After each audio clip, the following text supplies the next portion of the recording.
ओम गणेशाय नमः। सनातन धर्म में अनंत चतुर्दशी का विशेष महत्व बताया गया है। इस दिन भगवान श्री हरि विष्णु की पूजा करने का विधि विधान माना जाता है और अनंत चतुर्दशी का वर्णन अग्नि पुराण में भी मिलता है।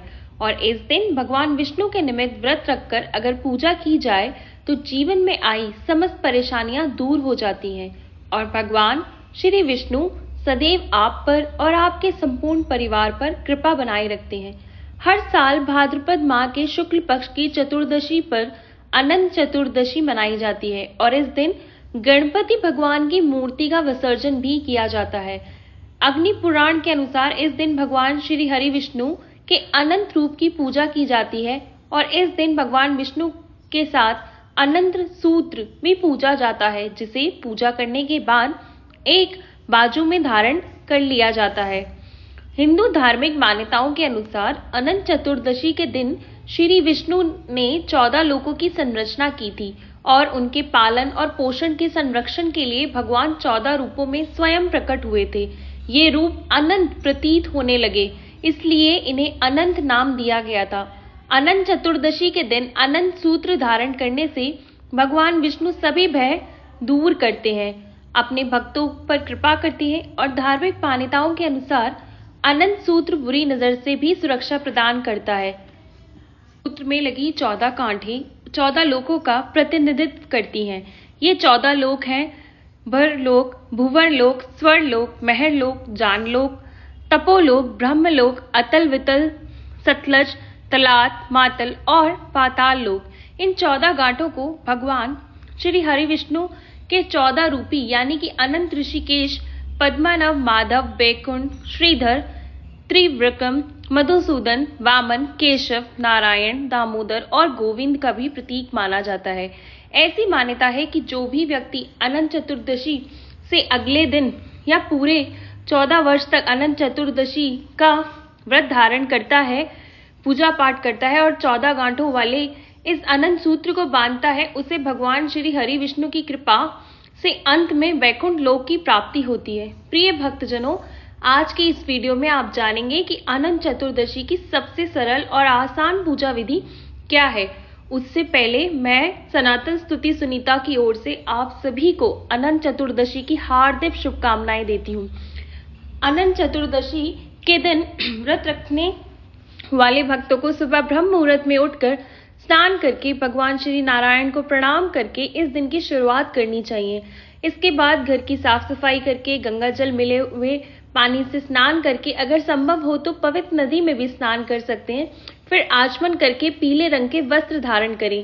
सबसे पहले भगवान सूर्य को जल का अर्घ दें। इसके बाद आप घर में मंदिर के पास में ही पूर्व दिशा की ओर मुंह करके एक चौकी लगाएं, स्थापना करें जिस पर साफ पीला वस्त्र बिछाकर श्री विष्णु की प्रतिमा या तस्वीर की स्थापना करें। अब तस्वीर के सामने ही कलश की भी स्थापना की जाएगी पूजा करने के लिए, जो कि आवश्यक पूजन सामग्री है जैसे कि धूप, दीप, नैवेद्य आदि। आज के दिन विशेष रूप से अनंत सूत्र बनाया जाता है। आपको बाजार में रेडीमेड अनंत सूत्र बना हुआ मिल जाएगा। यदि आप खुद से ही बनाना चाहते हैं तो कच्चा सूत जिसे हल्दी में डुबोकर आप पीला रंग लें और उसमें फिर 14 गांठ पूजा करते समय लगाएंगे तो कच्चे सूत को आप रख सकते हैं या 14 गांठों वाला जो अनंत सूत्र बना बनाया मिल जाता है, आप उसे पूजा सामग्री में जरूर रखें। सबसे पहले भगवान श्री विष्णु के समक्ष एक पात्र में आप जो अनंत सूत्र है उसे रखें। परिवार में जितने भी सदस्य हैं उन सभी को आज के दिन अनंत सूत्र बांधना चाहिए, क्योंकि ये एक रक्षा कवच के रूप में काम करता है। एक रक्षा कवच की तरह आपकी सदैव रक्षा करता है, बुरी नजर से बचाता है और आपकी अंदर की निगेटिविटी को भी दूर करता है। तो परिवार में जितने भी सदस्य हैं उन सभी के नाम से एक एक अनंत सूत्र आपको पात्र में रख देना चाहिए। एक ही पात्र में रखकर आप पूजा कर सकते हैं। आप सबसे पहले दीप जलाएं। भगवान विष्णु की प्रतिमा को पंचामृत से या सादे जल से स्नान कराएं। तस्वीर है तो गंगा जल छिड़क कर स्नान का भाव करें। भगवान को चंदन का तिलक लगाएं। वस्त्र रूपी मौली, कलावा या जनेऊ अर्पित करें। माता लक्ष्मी जी की पूजा भी अवश्य करें। इस दिन भगवान श्री कृष्ण की पूजा का भी विधान है और कोई भी पूजा गणेश भगवान जी से ही प्रारंभ होती है, तो गणेश भगवान जी की पूजा सबसे पहले करें। क्योंकि आज के दिन अनंत सूत्र बांधा जाता है और अनंत सूत्र में लगी 14 घाटें 14 भवनों का 14 लोकों का प्रतिनिधित्व करती हैं और हर गांठ लगाते समय भगवान के 14 अलग अलग नामों का उच्चारण करें।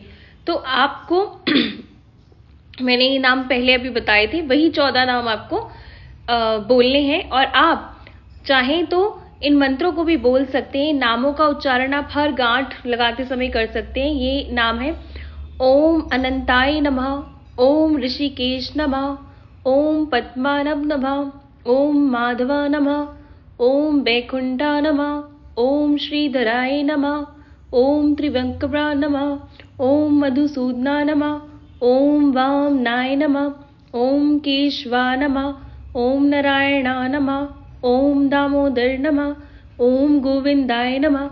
इस प्रकार 14 गांठें लगाने के बाद आप आनंद सूत्र में हल्दी कुमकुम केसर लगाएं और भगवान श्री विष्णु के चरणों में इस सूत्र को अर्पित करें। भगवान विष्णु के मंत्रों का जाप करें। इस दिन श्री विष्णु सहस्त्र नाम का पाठ करना बेहद लाभकारी होता है। श्री सत्यनारायण भगवान की कथा का पाठ करने से भी घर में सुख समृद्धि आती है। भगवान के मंत्रों को यथासंभव जाप आप कर सकते हैं। फिर हाथ में पुष्प लेकर आपको अनंत चतुर्दशी व्रत की कथा का श्रवण भी करना चाहिए। अगर आप उपवास नहीं भी रख रहे तो भी आपको ये कथा सुननी चाहिए। यदि आप उपवास रखना चाहते हैं तो ध्यान रखें, इस व्रत में नमक का सेवन बिल्कुल नहीं लिया जाता, केवल फलाहार किया जाता है। व्रत सुबह से लेकर शाम तक रखा जाएगा। सूर्य अस्त के बाद ही, पूजा करने के बाद ही व्रत का पारण किया जाएगा। यदि आप व्रत रखना चाहते हैं तो सबसे पहले पूजा करते समय हाथ में जल लेकर व्रत का संकल्प आपको लेना चाहिए। आज आप अनंत चतुर्दशी का व्रत रखने जा रहे हैं। पहली बार यदि आप रख रहे हैं तो आप कितने वर्षों तक इस व्रत का पालन कर सकते हैं, उसका संकल्प आप ले सकते हैं। नहीं तो केवल इसी बार का आप संकल्प लें और इस दिन भगवान विष्णु के अनंत रूप का स्मरण अवश्य करें। इस दिन भगवान विष्णु के शेष नाग पर लेटे हुए रूप की पूजा की जाती है। यदि आपके पास ऐसी प्रतिमा या तस्वीर ना हो तो जो भी भगवान विष्णु की प्रतिमा या तस्वीर आपकी हो उनका स्मरण करके उनकी पूजा करें। पूजा करने के बाद, कथा समाप्ति के बाद सबसे अंत में कपूर जलाकर आरती करें। भगवान को तुलसी पात्र रखें, मौसमी फल रखें, जो भी आपके आसपास आप लेके आए हो अपने भगवान को अर्पण करने के लिए, और दूध से बनी हुई पंचामृत का भोग अवश्य लगाएं। फिर इसके बाद परिवार के सभी सदस्यों को अपने हाथ में अनंत सूत्र धारण करना चाहिए। जो पुरुष हैं उन्हें अपनी दाएं भुजा में और कलाई में या फिर अपने गले में धारण करना चाहिए, और जो महिलाएं हैं उन्हें अपनी बाएं कलाई में या बाईं भुजा में अनंत सूत्र का धारण करना चाहिए।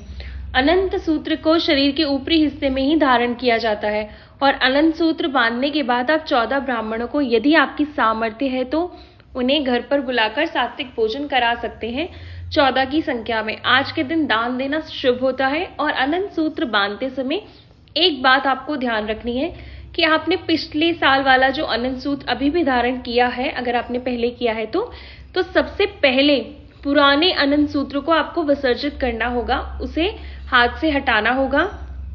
उसके बाद ही आप अनंत सूत्र नया धारण करेंगे। आपको पुराने अनंत सूत्र को भूमि विसर्जन कर देना होता है, यानी कि पीपल के पेड़ की जड़ में, या आप अपने ही घर में गड्ढा खोदकर जमीन के अंदर वो जो धागा है उसे विसर्जित कर दें और हाथ जोड़कर भगवान श्री हरि विष्णु से क्षमा याचना अवश्य करें। अनंत सूत्र को कितने दिनों तक हाथ में धारण किया जाता है? देखिए, कुछ लोग तो पूरे साल भर अनंत सूत्र धारण करते हैं, अगली अनंत चतुर्दशी पे ही विसर्जन करते हैं उसका, और कुछ केवल 14 दिनों तक धारण करते हैं।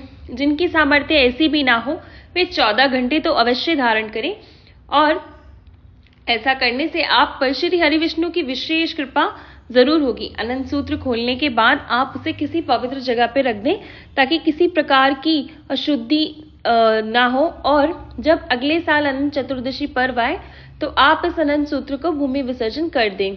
पूजा करते समय कुछ बातों का आपको ध्यान रखना चाहिए, जैसे पूजा करें तो मंदिर में कुछ दक्षिणा जरूर चढ़ाएं, दान की सामग्री भी रखें, जिसका दक्षिणा सहित दान आपको किसी योगी ब्राह्मण को, किसी निर्धन जरूरतमंद व्यक्ति को देना चाहिए। व्रत का पारण हमेशा सात्विक भोजन से करें। व्रत का पालन करने के लिए पहले पारण करने के लिए पहले गौ माता को आप भोजन कराएं, फल या हरा चारा खिला सकते हैं। अनंत चतुर्दशी के व्रत में नमक का सेवन आपको अगले दिन सुबह पूजा के बाद ही करना चाहिए। फिर उस समय पूजा करने के बाद आप एक दिन पहले प्रयोग की गई जो भी पूजन सामग्री है, जैसे कि पुष्प और जो अन्य सामग्री है, उनका विसर्जन कर दें और चौकी भी आप हटा सकते हैं। और उम्मीद करती हूँ कि मैंने आज की जो ये वीडियो बनाई है आप सबके लिए, वो आपको ज़रूर पसंद आई होगी और आपके लिए ये वीडियो उपयोगी भी होगी। और ऐसी मैं आशा करती हूँ कि आपने मेरे चैनल पर जाकर पितृपक्ष से जुड़ी हुई जो वीडियो मैंने बनाई है वो ज़रूर देख ली होगी। अगर आपका कोई भी सवाल है तो मुझसे कमेंट बॉक्स में ज़रूर पूछ लें, मैं आपको उसका जवाब अवश्य दूंगी। और इसी कामना के साथ कि आप सभी के लिए श्री हरि विष्णु अनंत चतुर्दशी के दिन बहुत सारा सुख समृद्धि घर आपके लेकर आए, मैं ये वीडियो समाप्त करती हूँ। ओम वासुदेवाय नमः।